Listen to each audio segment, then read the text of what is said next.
Hello students, हम जो है IMED में बच्चों मैंने प्रीवियस वीडियो जो आपको अपलोड कराई थी तो उसमें ABC जो टेक्निक थी स्टूडेंट्स हमने वो आपको बताई थी, है ना। हम जो चैप्टर पढ़ रहे हैं अपना मटेरियल मैनेजमेंट में, उसमें रिलेटेड मैंने 2 टेक्निक्स आपको बताई थी कि आप हम करवाएंगे।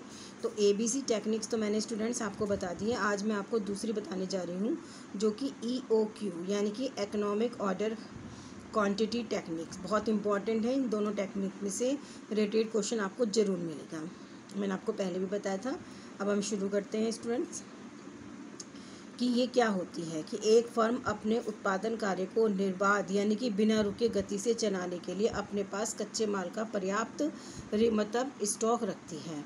इस कच्चे माल का क्रय विभिन्न मात्राओं के क्रय देश का आदेश देकर किया जा सकता है। एक फर्म द्वारा दिए जाने वाले अनुकूलतम आदेश मात्रा को ही मितव्ययी आदेश मात्रा कहा जाता है। यानी कि क्या होता है कि जब हमारे कंपनी में कोई हमें रॉ मटेरियल जो है मंगाना होता है तो हम क्या करते हैं, उसको कैश यानी कि कैश में देकर ही उसको हम खरीदने का ऑर्डर देते हैं। तो हम क्या करेंगे, तो इसमें क्या होता है कि सबसे ज़्यादा मितव्ययी आदेश यानी कि हमें जिस मटेरियल की जितनी आवश्यकता होती है उसी से हम जो है उतना ही मटेरियल का हम ऑर्डर देते हैं। इससे क्या होता है बच्चों कि यानी कि अगर हमने ज़्यादा मंगा लिया, कुछ मटेरियल ऐसे होते हैं कि जिनको हम कम यूज़ करते हैं, यदि वो मटेरियल ज़्यादा आ गया तो बच्चों उससे क्या होता है कि वो मटेरियल पड़ा रहेगा और ख़राब हो जाएगा। तो मितव्ययिता यही होती है कि जितना मटेरियल आपको चाहिए उतने ही का आप ऑर्डर देकर उसको हाथों हाथ कैश के द्वारा जो है मंगाएं, है ना। कम कम मात्राओं में मंगाएं, यानी कि पहले थोड़ा मंगा लें, ख़त्म हो जाए फिर मंगा लीजिएगा, है ना। यानी कि जितना मटेरियल आप मंगाएंगे उतना ही मतलब यूज़ होगा। तो इससे जो है उसकी जो है वेस्टेज नहीं हो पाएगी। अब देखिए क्या है, इन्होंने डेफिनेशन दे रखी है। मितव्ययी आदेश मात्रा EOQ से आशय एक प्रकार ऐसी मात्रा के क्रय करने के लिए आदेश देने से है जिसमें सामग्री को क्रय करने में अधिकतम मितव्ययता प्राप्त हो, है ना। यानी कि इसमें क्या है कि जिससे हमें इतना ही ऑर्डर देना चाहिए अकॉर्डिंग टू द रिक्वायरमेंट, हमें ही सामान खरीदने के लिए ऑर्डर देना चाहिए। अब देखिए है इस दशा में जो है आदेश की कुल लागत जो कि सामग्री रखने की लागत, आदेश लागत का योग न्यूनतम हो। फर्म के लिए आदेश देने में लागतें कम होंगी परंतु सामग्री सुरक्षित रखने में लागतें अधिक होंगी। यानी कि क्या है कि पहले यदि हम जो है वर्ष भर के लिए जो हमें कच्चा माल अगर हम एक साथ खरीद सकते हैं तो इससे क्या होगा, ऐसा करेंगे तो क्या होगा कि जो हमारा जो मटेरियल है ना, तो हम उसको जो बार बार ऑर्डर दे के मंगाते हैं तो उससे क्या होगा, हमारी जो है लागत कम होगी, क्योंकि बार बार ऑर्डर देने में ही लागत लगती है, बार बार ट्रांसपोर्टेशन का खर्चा आता है।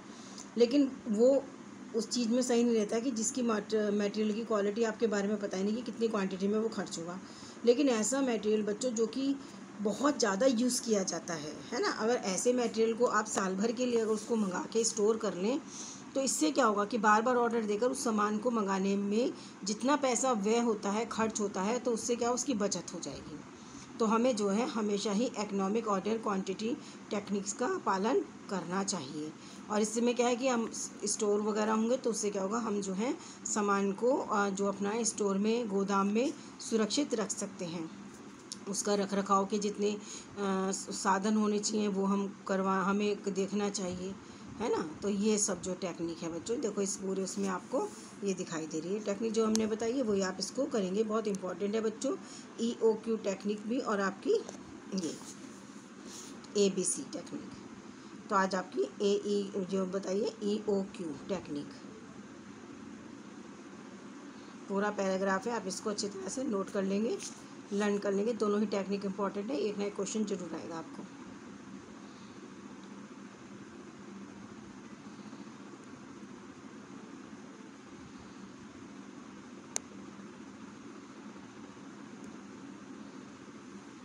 अब बच्चों इसके प्रभावित मात्रा को निर्धारित करने वाले घटक कौन से होते हैं।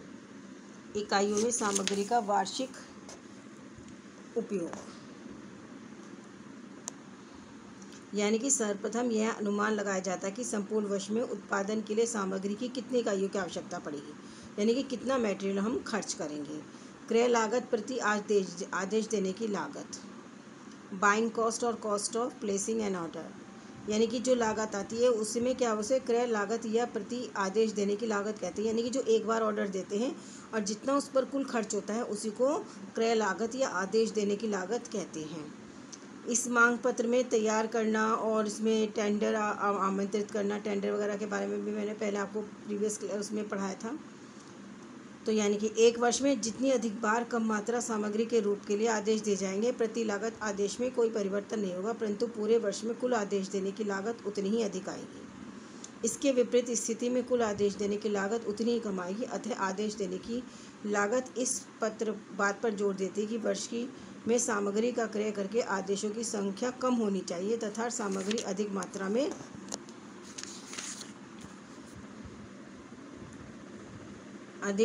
में जो है हमें जो है सामग्री को अपना जो है सामग्री को अधिक मात्रा में क्रय करके आदेश देना चाहिए। यानी कि जो मटेरियल जो साल भर में सबसे ज़्यादा खर्च होता है बच्चों, जिस पे पैसा ज़्यादा खर्च होता है और जिसका यूज़ भी सबसे ज़्यादा होता है, ऐसे जो मटेरियल्स होते हैं बच्चों, उनको क्या है कि साल भर के लिए मंगा के स्टोर कर लेना चाहिए। बार बार आप उसको ऑर्डर देंगे तो इससे क्या होगा बच्चों, आपका पैसा भी खर्च होगा, है ना, पैसा भी खर्च होगा, लाने ले जाने का खर्चा भी, ट्रांसपोर्टेशंस भी वगैरह, ये सब खर्चे बढ़ जाते। तो बेटर यही कि जो मटेरियल हमारे साल भर में सबसे ज़्यादा लग रहा है उसको हम सबसे ज़्यादा खरीद कर स्टोर कर लें। थर्ड है फिर सामग्री के प्रति इकाई को संग्रह करने की वार्षिक लागत। यानी कि जो है ना सामग्री को हम पूरी लागत जो एक बार में खर्च कर लेते हैं, खरीद कर रख लेते हैं, तो उसमें कितनी लागत आती है। तो वही चीज़ जो ऊपर है कि बार बार आप उसको ऑर्डर देकर मंगाएं तो इससे क्या होगा, उस पर पैसे ज़्यादा खर्च होंगे और आपका जो है सामान का जो है उस पर आपकी मतलब सबसे ज़्यादा पैसा आप खर्च करेंगे। लेकिन यदि उसी मटेरियल को आप जो है इकट्ठा मंगा कर रख लेंगे तो उससे आपको उस पर लाने ले जाने और उसके रख रखाव पर जो है उसको पैसा खर्च करने की लागत बहुत कम आएगी। तो ये है चीज़ बच्चों, देख लो आप इसको।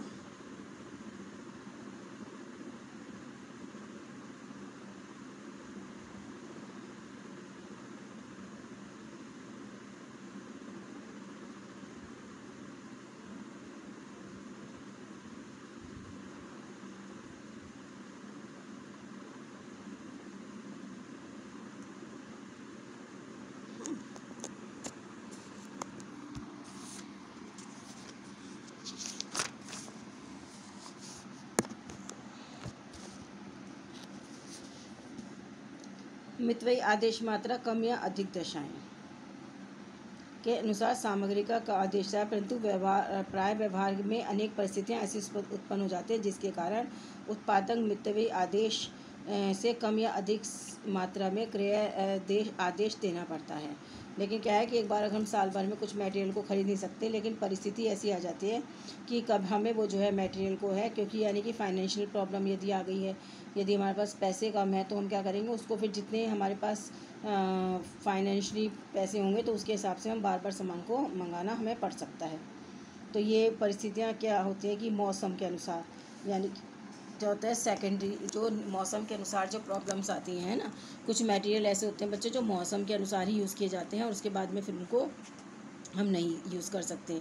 तो ऐसे में मौसम को देखते हुए हम ऐसी सामग्री को जो है कम जो है रखना ही पड़ेगा, मतलब कम उसको खर्चना पड़ेगा, खरीदना पड़ेगा। प्रकृति में नाशवान प्रकृति सामग्री की, यानी कि यदि हम जो मटेरियल यूज़ कर रहे हैं बच्चों, कुछ मटेरियल ऐसे होते हैं कि जिनकी लाइफ लाइन कम होती है, शॉर्ट पीरियड होता है, तो उससे क्या होता है, शॉर्टेज जब वो पीरियड के लिए होते हैं बच्चों, तो उसमें क्या होगा, जब हम उसको कम समय के लिए अगर हमने ज़्यादा मंगा लिया और हमारी उसको कम खर्च हमने किया है, तो इससे क्या हो जाएगा बच्चों, फिर तो हमारा वो मटेरियल बेकार चला जाएगा, हमारा नुकसान होगा। तो इस चीज़ से बचने के लिए बच्चों हमें इस चीज़ का ध्यान रखना चाहिए कि जो सामग्री मंगाई उसकी नेचर कैसी है ना, तो उसके हिसाब से हमें मंगाना चाहिए। मात्रा छूट, यानी कि क्वालिटी आपकी क्वांटिटी डिस्काउंट। कई बार ऐसा होता है बच्चों कि जब हम कोई सामान मंगाते हैं तो हमें जो है ज़्यादा होलसेल में मंगाते हैं तो हमें डिस्काउंट मिल जाता है, ऐसे में है ना, हम इसको डिस्काउंट मिल जाता है। तो ऐसे सामग्री को जिन पर हमें आसानी से डिस्काउंट मिल जाता है और जिसका जो सामग्री हमें साल भर इस्तेमाल करनी है, तो हमें बेटर यही है कि हम जो है उसको डिस्काउंट यानी कि उससे जो है ख़रीद लें। एक तो हमारा पैसा भी बचेगा, सामग्री भी पूरे साल के लिए हमारे स्टोर में आ जाएगी, है ना। तो इस प्रकार स्पष्ट है कि यदि मात्रा छूट से लाभ प्राप्त लाभ धन लागतों में वृद्धि होने से हानि से अधिक है तो हमें छूट का फ़ायदा उठाया जा सकता है, अन्यथा वह छूट उपक्रम के लिए किसी और प्रकार से हितकर नहीं होगी। यदि ये मटेरियल हमें बार बार यूज़ करना है बच्चों, तो बेटर यही है कि हमें जो है हम उस छूट का फ़ायदा उठाएं और सामग्री को पूरे वर्ष के लिए अपने खरीद कर अपने स्टोर में जमा कर लें। देखिए ऐसा ना, जब बच्चों आप वीडियो देखें तो आप क्या करें, जब देखें जैसे मैंने स्टेबल कर रखा है, ये जितना भी आपका आ रहा है मैं कोशिश करती हूँ कि एक ही बारी में आपका पूरा पैराग्राफ आ जाए, तो स्क्रीनशॉट ले लीजिएगा, इससे वो स्टेबल हो जाएगा, फिर उसके आप उनको पढ़ लीजिएगा या नोट कर लीजिएगा। जो ये पॉइंट है बच्चों नोट कर लीजिएगा इनको। ये मटेरियल मैनेजमेंट का लास्ट पार्ट है आज हमारा। इसके साथ ही अब हम दूसरा, इसी में ही हम दूसरा फाइनेंशियल मैनेजमेंट स्टार्ट करेंगे बच्चों, क्योंकि ये टेक्निक्स थी बस रह गई थी, वो हमने आज आपको बता दी है। ABC टेक्निक और EOQ टेक्निक्स दोनों बहुत इंपॉर्टेंट है स्टूडेंट्स, आप इनको को अच्छी तरह से ज़रूर कर लीजिएगा बच्चों, ठीक है। आप इनको अच्छी तरह से ज़रूर कर लीजिएगा। दोनों टेक्निक्स के बारे में देखिए मैंने स्टेबल कर रखा है, सो दैट आप पूरा स्क्रीनशॉट ले लीजिएगा, बेटर यही रहेगा। आप हैंड टू हैंड देखते रहें, स्क्रीनशॉट लेते रहें और फिर बाद में उसकी स्टडी करें।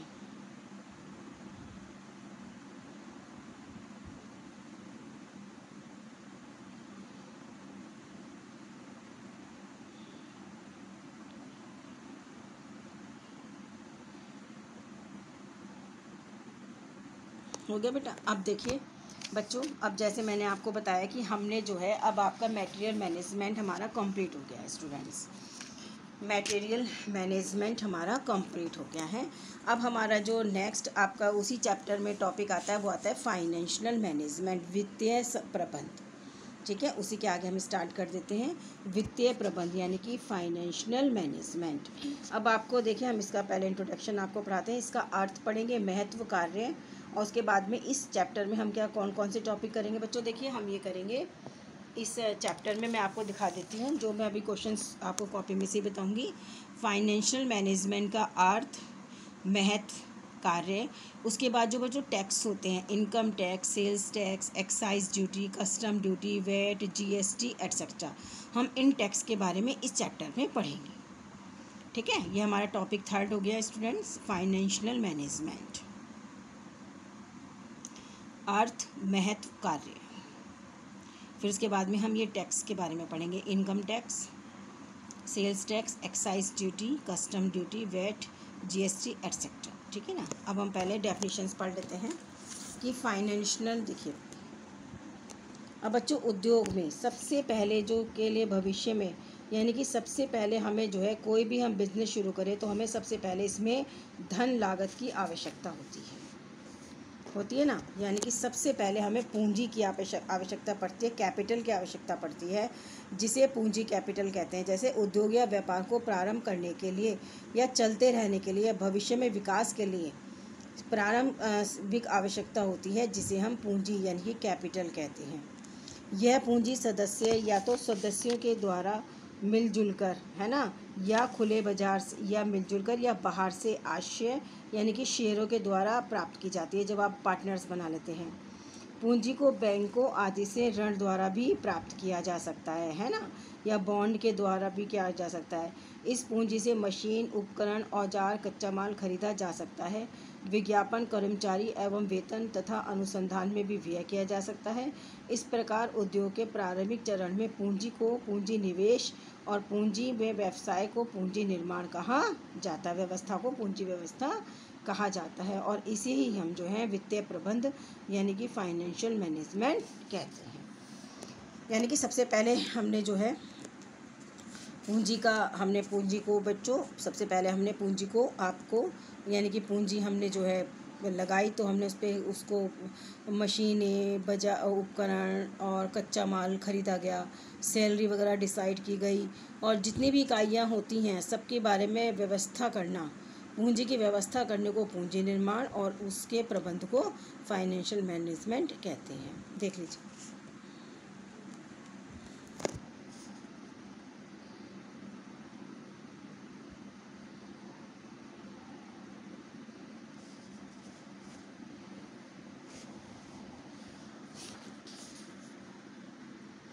फिर आपकी परिभाषा।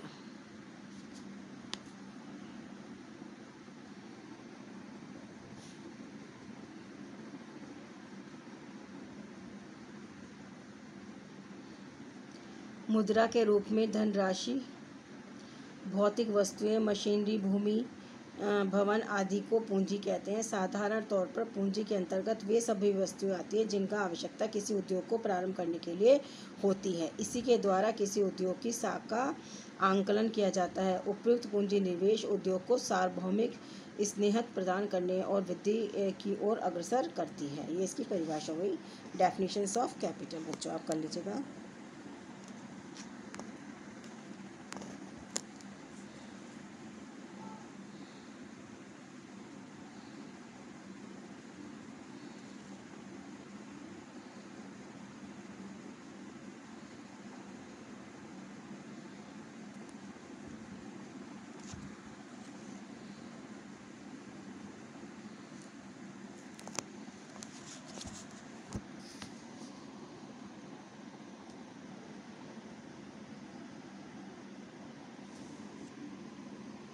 फिर आप बताते हैं आपको बच्चों, ये उद्देश्य भी बुक में है आपके। मैं कुछ और भी जो मैंने करे थे मैंने वो भी बताऊंगी आपको कि उद्देश्य कौन कौन से होते हैं। पर्पस ऑफ कैपिटल फॉर्मेशन, ये आप देख लीजिए, बाकी मैं और भी आपको लिखवाऊंगी।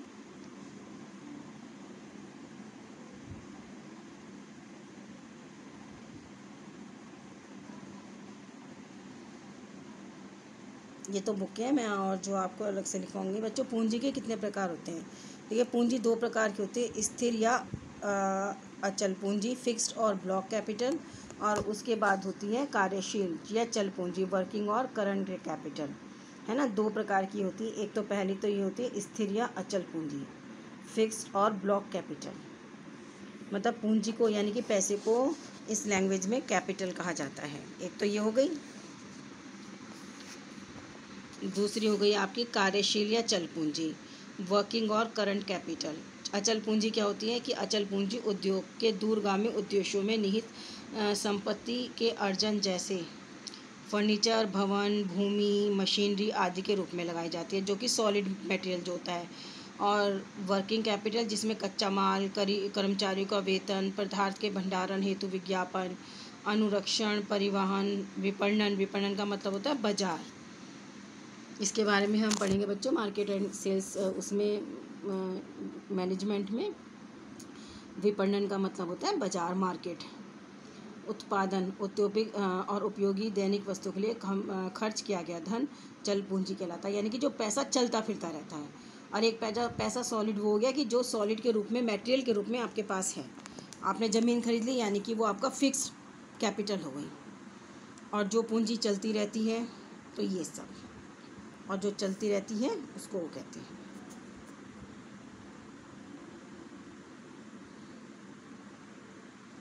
अब देखिए सोर्स ऑफ कैपिटल फॉर्मेशन कौन कौन से होते हैं। सोर्स के मतलब पूंजी के सोर्स कौन से होते हैं बच्चों?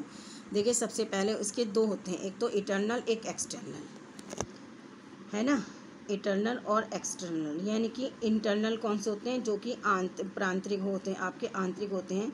कि व्यक्तिगत निधि, इसमें आपके जो हैं अपने जो अपनी जो बाहर, इसके अंतर्गत बाहरी व्यक्ति यानी कि पर्सनल जो फंड होते हैं, है ना। तो पर्सनल फंड को जो आप हैं यूज़ करते हैं,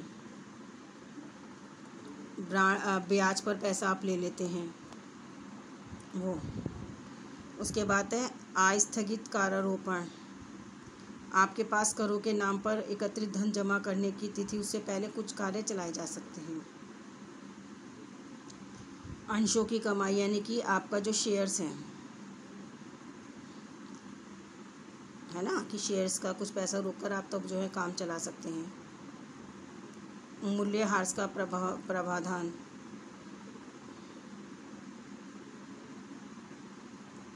कि आपके पास यदि इंटरनल सोर्सेज होते हैं तो एक बड़ा भाग जब आपके पास हो जाता है तो ख़राब मशीनों की मरम्मत, नई मशीनें खरीदने और अत्यधिक मशीनें खरीद पर खर्च किया जा सकता है। यह है इंटरनल सोर्सेज ऑफ कैपिटल।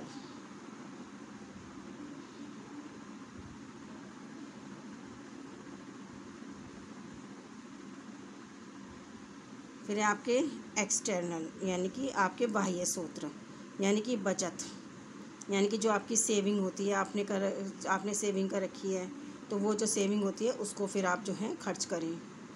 ऋण यानी कि लोन वगैरह ले लें आप, और उसको मतलब इंटरेस्ट पर लोन भी मिल जाता है। शेयर पूंजी यानी कि शेयर्स हों, है ना, तो उन शेयर्स को जो है मार्केट आप सेल करके या जैसे भी हो आप शेयरों के द्वारा पैसा कमा सकते हैं, है ना। ये बाहरी सोर्स होते हैं कैपिटल के। तो ये देखिए आपके इंटरनल और एक्सटर्नल सोर्स ऑफ कैपिटल।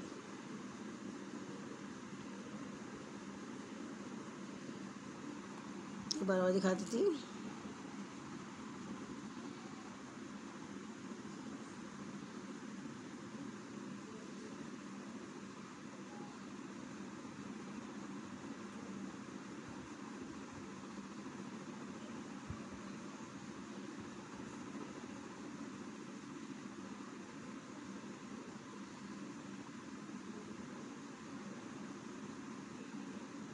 ठीक है स्टूडेंट्स, तो ये तो हमारा हो गया बुक में से जो हमने आपको बताया है। अब आपको हम बता रहे हैं, देखिए इसके उद्देश्य, यानी कि वित्तीय प्रबंध का महत्व और इसकी अब हमने क्या करना है, ये तो आपको मैंने बताया ना हम करेंगे। अब इसका वित्तीय प्रबंध की परिभाषा, उद्देश्य और प्रकार मैंने आपको बता दिया, उद्देश्य। अब इसका देखिए हम आपको अब दो और बताएंगे, वित्तीय प्रबंध का महत्व क्या होता है, इसका उद्देश्य क्या होता है। देखो बच्चों, इसमें कि व्यवसाय को लगातार पर्याप्त मात्रा में पूंजी प्रदान करता है। इसका उद्देश्य क्या होता है, इसका एम क्या होता है, ऑब्जेक्टिव क्या होता है, वो तो कार्य थे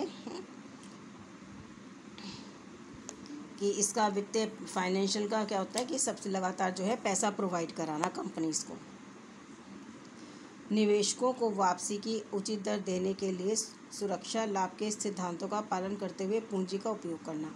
यानी कि जब जो इन्वेस्ट करते हैं तो उनको यानी कि विद इंटरेस्ट पैसा वापस करने के लिए जो नए नए तकनीकी और स्कीम्स बनाई जाती हैं, सिद्धांतों का प्रयोग किया जाता है। यानी कि पूंजी का इस तरह से प्रयोग किया जाए कि जो जिन्होंने इन्वेस्ट किया है आपकी कंपनी में पैसा, जो इन्वेस्टर्स हैं, आपके पार्टनर्स हैं, यानी कि उनको विद इंटरेस्ट आप पैसा वापस कर सकें। कंपनी के अन्य विभागों के साथ वित्तीय विभाग की गतिविधियों का उचित समन्वय करना।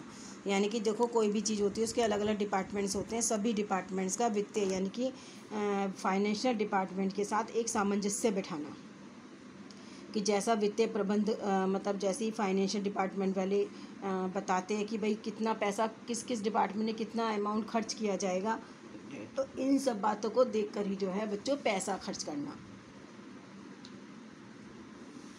उन सब बातों को देखते हुए ही पैसा खर्च करना।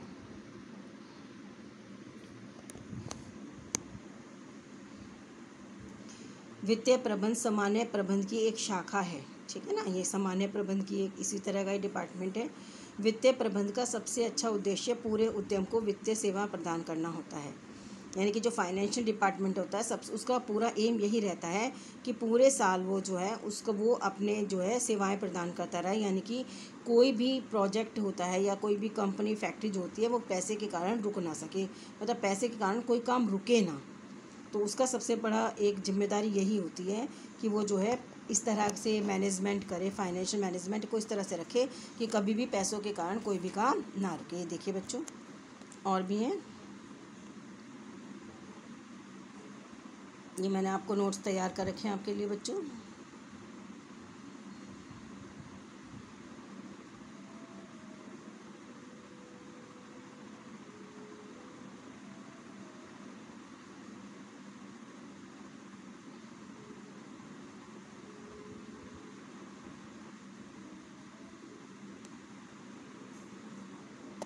ठीक है, अब आगे पढ़ते हैं।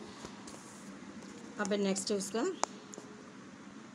संगठन को आवश्यक समय पर अपेक्षित वित्तीय प्रदान करें, है ना। यानी कि जब कभी आवश्यकता हो तो जितनी रिक्वायरमेंट्स हो, जितनी एक्सपेक्टेशंस रखें कि भाई हमें इतना पैसा मिल जाएगा, तो उसको एट वंस उसको प्रोवाइड कराएं। वित्त का सबसे प्रभावी उपयोग निश्चित करें, है ना।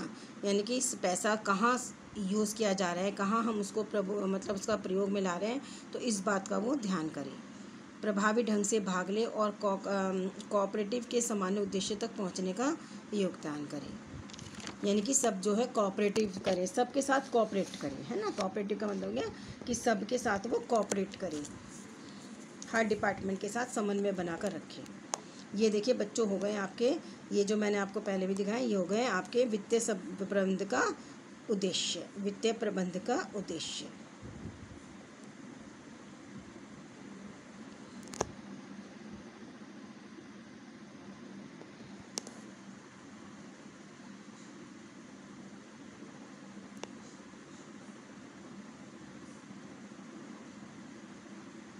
अब बच्चों, अब आ जाते हैं हम वित्तीय प्रबंध के कार्य। बहुत इंपॉर्टेंट है बच्चों, ये फाइनेंस सारे मैनेजमेंट जितने मैं पढ़ा रही हूँ। अब यानी कि इसके कार्य कौन कौन से हैं।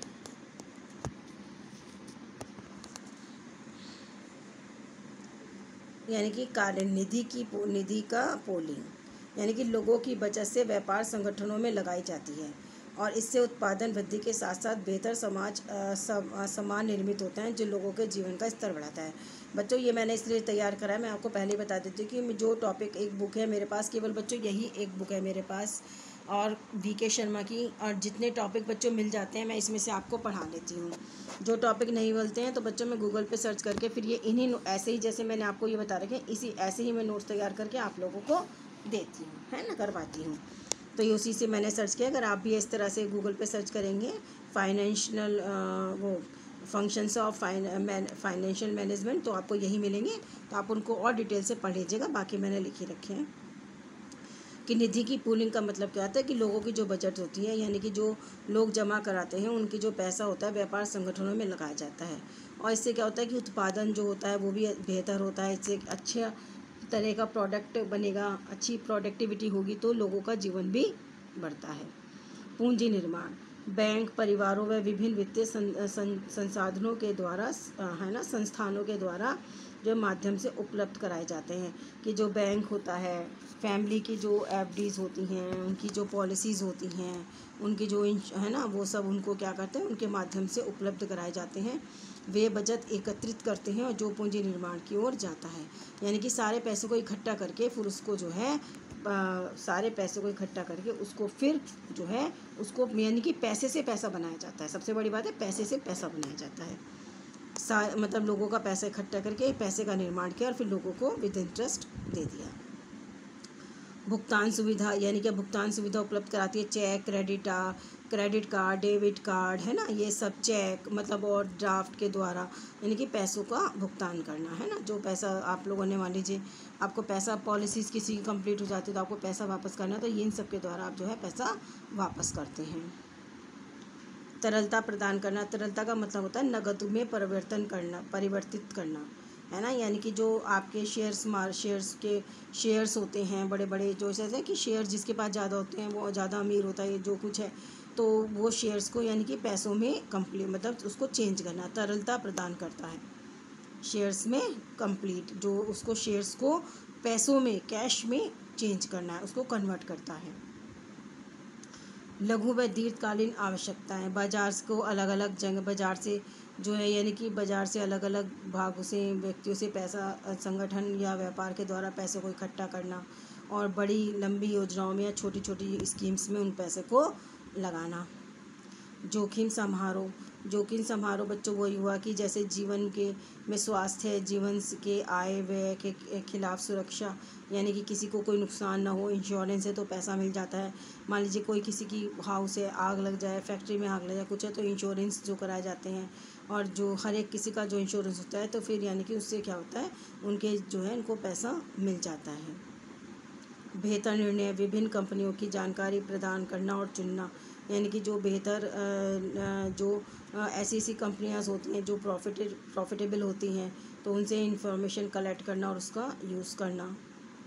वित्त सरकार की ज़रूरत है, भाई सरकार भी ठीक है बच्चों, आपको मालूम है कि बच्चों गवर्नमेंट जो है हम जो सारी सैलरी वगैरह सबको मिलते हैं, वो लोगों जो टैक्स पे करते हैं उसी के टैक्स के द्वारा जो है पैसा सरकार जो है काम करती है। हर स्टेट में जितने भी, आप इस तरह से भी आगे भी बच्चों पढ़ेंगे इस चीज़ को कि कैसे कैसे कर लगते हैं। जो हमारा नेक्स्ट इसके आगे का जो टॉपिक होगा टैक्स पे, तो उसमें आपको पता चल जाएगा कि टैक्स कितने प्रकार के होते हैं, और जो वो टैक्स होते हैं सरकार जो है, वो टैक्स जो है सरकार जो है उनके ही काम आते हैं, और उसी से जो है सरकार कैसे कैसे यूज़ करती है। आर्थिक विकास, अब भाई आर्थिक विकास जब अच्छी तरह से हर चीज़ होगी तो आर्थिक विकास तो इकोनॉमिक डेवलपमेंट तो होगा ही बच्चों, ठीक है ना। तो ये सारे हैं आपके फाइनेंशियल डिपार्टमेंट के वर्क।